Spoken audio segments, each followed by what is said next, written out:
Hey everybody, it's Karen from Waterfall Acrylics. Welcome to my Fluid Art channel. Today we're going to try a new to me technique that has been around since the 1950s. It's called soak staining, and it was created by, don't want to butcher her name, Helen Frankenhaler. I had the opportunity to see her work in the Museum of Modern Art in New York City and have been obsessed. I'll talk at the flip side at the end about some other people who have inspired me to take this on. Never did it before. Gonna muddle my way through. I will tell you now, it took me nearly 3 hours to do this video, so I'm going to take chunks out of it, show you how I mix and everything, and pick up after I get my first layer of colors down, and then show you how I completed it, and we'll talk after. Just let me get you down. All right, guys, here we go. So first things first is, mixing up some colors. There's really nothing to mixing. I could take my high flow paint and mist some water right onto my canvas and just go as is. But I decided I wanted to use a couple products to make my life easier. One is the golden high flow medium that thins and extends acrylic colors. And I have just been, well, let me stir this one up. This first color that I already poured in here, this is Utrecht's warm white, and because it's fluid acrylic and not high flow acrylic, it's slightly thicker. So I added my high flow medium, put a squirt or two in, and just give it a mix until it's super, super runny. And that's it. Wipe off my little mixing stick. And then we'll do the same thing. So that's the warm white. I also have golden Titan Mars Pale. That's this flesh color. I have the nice bright fluorescent orange by Golden, that's high flow. And then I'm going to do a bright pink, so this is fluorescent magenta. Just going to open that up. I'm getting low on the high flow too. We'll just, barely enough to cover the bottom of the cup. My canvas size is only 18 by 18, and a little goes a long way. So add a few drops of that. Give it a stir, and there's my color. So there's the high pink, and then let's do one more. I'll put him over here. Let's do, I'm gonna skip a Titan Buff because I think my warm white is essentially the same thing. So let me put him on the bench. And then I have either my Cunag that we're all familiar with, or Indian, and they're both really transparent. One is more yellow and the other one is a little more orange. I think I'm going to go with the Cunag. So we're just going to take some Cunag, a little more high flow. It's already high flow enough. This is going to be it too, because I'm out of this. And then I want to talk about one other thing I've done. Might help. Shake it up, open, a little bit of that. Stir, stir. A friend of mine has given me 3-ounce like shot glasses to mix with, which will be nice. Oh, that got awfully bubbly. I wonder why. We'll see if that goes away. All those bubbles. Look at that. I wasn't expecting that. We'll see. Anyway, yeah, so I can stop using all my plastic cups. Got a variety of paintbrushes. Not sure what I'm going to use. I just got them all out just to have them close by. And then finally, I have 2 bottles of water that aren't just water. Oops. Oh, shoot. Well, let me see what that color looks like. That's pretty. Let me use this on my puppy pad. Oh, it soaks really fast. I want to see what those colors look. Oh, I like that. Okay, there's still plenty in there, so let me just move those off to the side. These bottles of water have another product. I've had this a long time. This is called Flow Aid. It's a fluidificant. It's a hard word to say, Flow Aid. But what it does is help water break the surface tension.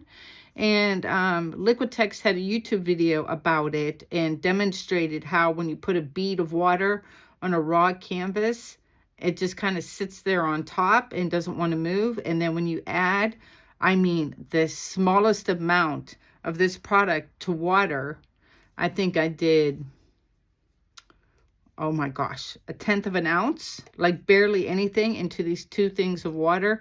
When you put the next bead on, it dissipates and starts sinking into your canvas. So it really helps break surface tension. So that's been added to my 2 bottles of water. I also have a very fine mister. And I think that's it. Let's bite the bullet and give this a go. Let me set up my camera. All right, guys, here I go. I am lightly misting my almost raw canvas that I did make the stretcher bars and stretch the canvas onto the stretcher bars all by myself. Kind of proud of that, and was already attached to the canvas. I did go ahead and put down a layer of clear gesso. You apply it, it's white, and then it dries clear. A single layer like that just helps keep the paint from making hard lines as it soaks into the canvas, and prevents like super hard lines that if you don't water immediately are tough to get out. And so that helped. It was like a little cheat for myself before I go completely raw in the future with this technique. So right now I am just kind of playing. I have a bunch of tools out. You'll see different kind of brushes and a catalyst. I used paper towels. I think at one point I get out the hair dryer. And I'm just kind of spreading colors around, getting a feel of the canvas and how the paint behaves and what it does. And that, I felt like it helped me just figure out what's going on. I'm not worried about composition at this point. I am just sort of playing and blending colors, which is a blessing and a curse because I can blend like nobody's business. But that's not always a good thing when you need some hard lines. So yeah, just kind of playing around here. And then I cut out a large section, and then we pick up after I get back from lunch, and realized that I have blended too much, and gave myself a little mental scolding. And then I'll come back and start adding some brighter colors that are more distinct. So yeah, just playing right here, adding my water and my color and blending away.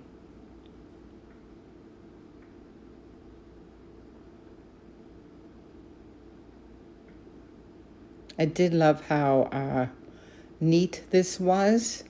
I liked having a modicum of control over the fluid paint, and you use so little product that even if you're, on a budget and you get the golden fluid acrylics on sale, I mean, a few drops goes so far. So definitely worth the investment. And yeah, just kind of playing with colors here. And then I'm trying to look for the break when it switches over. But yeah, there I go, blending way too much. But like I said, getting a feel of the canvas and what the paint does and how it reacts.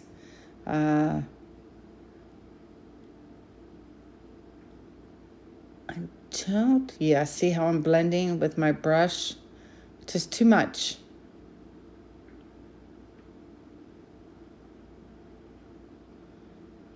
I don't know what I was thinking here. So I'm watching this back with you guys while I talk and do the voiceover. And I didn't really talk too much. So let's see what happens. Okay, here we go. So now I'm back from lunch. And see how I have that one hard line in that lower left-hand corner? I realized I needed to do more like that corner because I was really happy with that corner. And so this swath of pink will be the beginning of my composition. I felt like, yes, you're on the right track. That's a bold statement. And let's keep that going. Had to mix up a little more color. Going in with that fluorescent orange. I'm using a catalyst there that I really found I liked very much. I'm not sure I'd do an entire painting using a catalyst, but I did find it useful to make organic marks without like giving too much thought. Just let my hand go where my hand wanted to go. And it helped blend it in the areas of colors between like that pink and the orange there.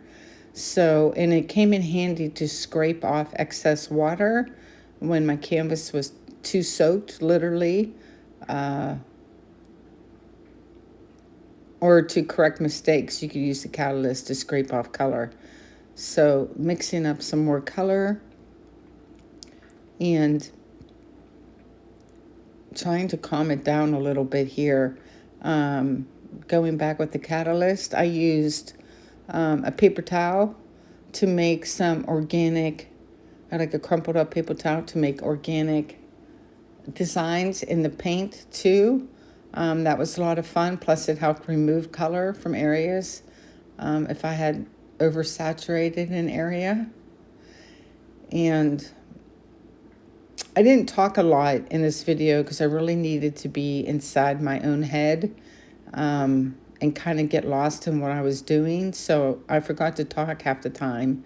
But I thought if I did a voiceover, at least you'd have some sort of inkling as I watch this back. I'm remembering like what I'm thinking of and adding some warm white. Oh, there, I break out the hairdryer. So I think there's another section. I might have cut it where I tried blowing the paint around because to me the hairdryer is a natural extension of my hand anymore. And it felt weird not using it. So I got it out a couple times.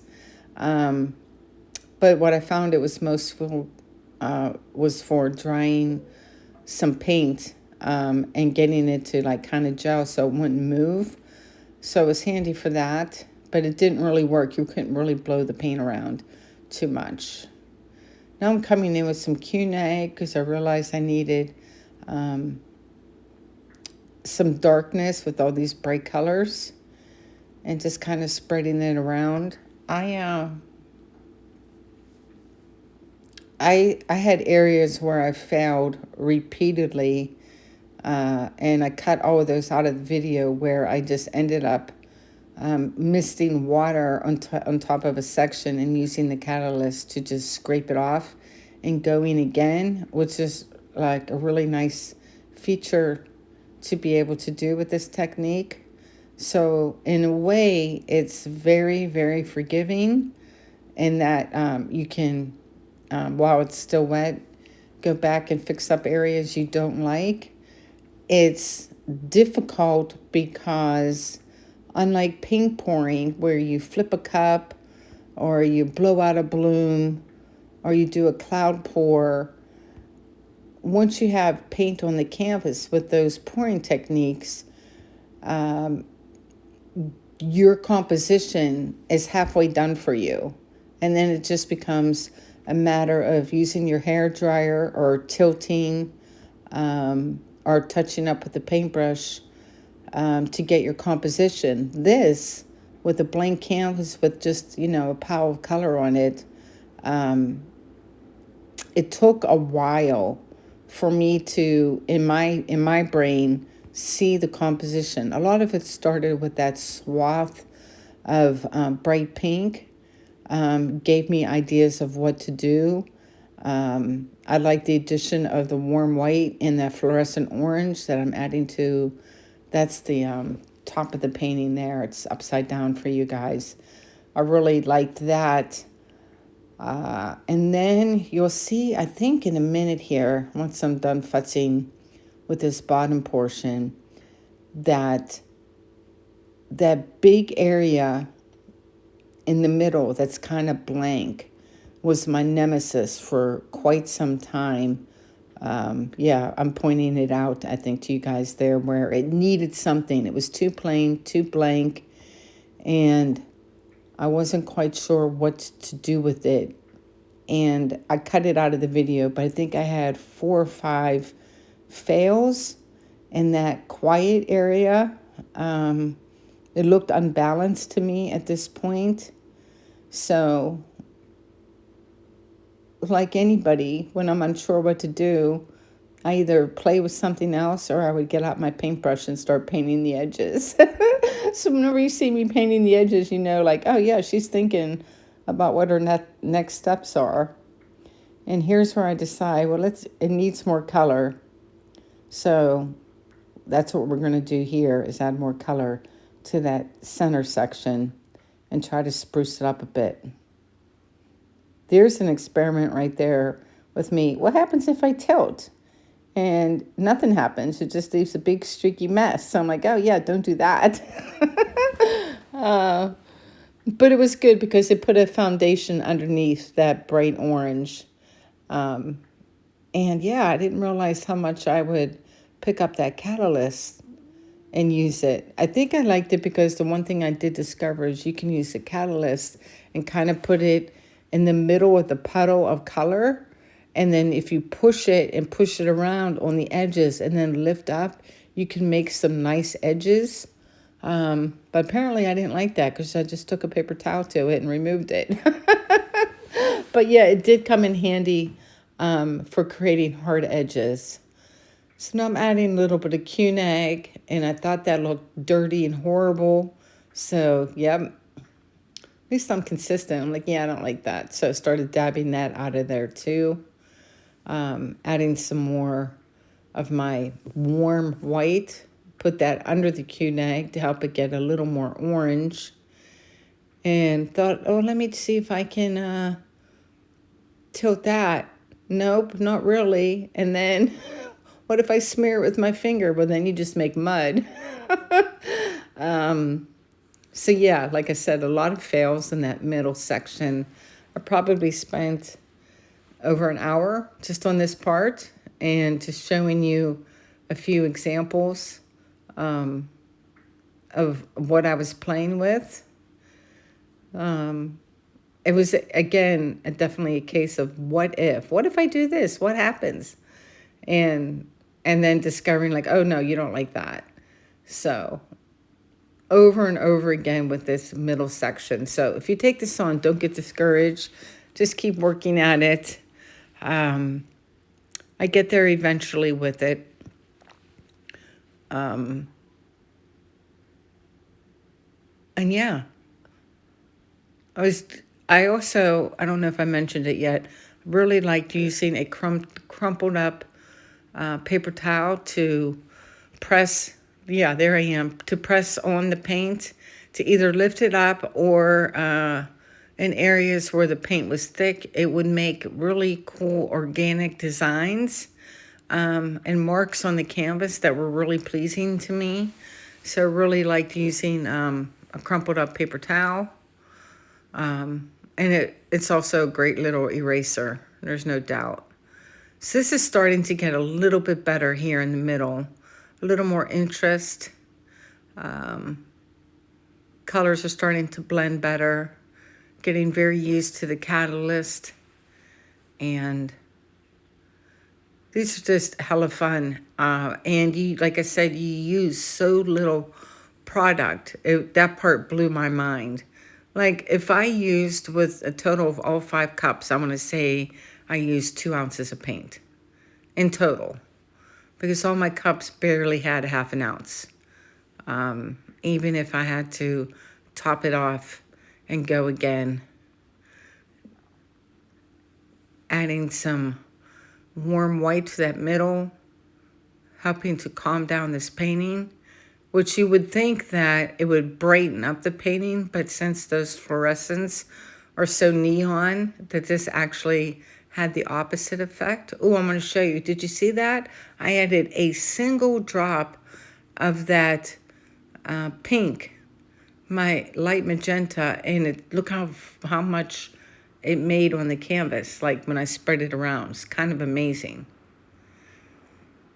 So it's starting to come together here in the middle. Definitely has more visual interest.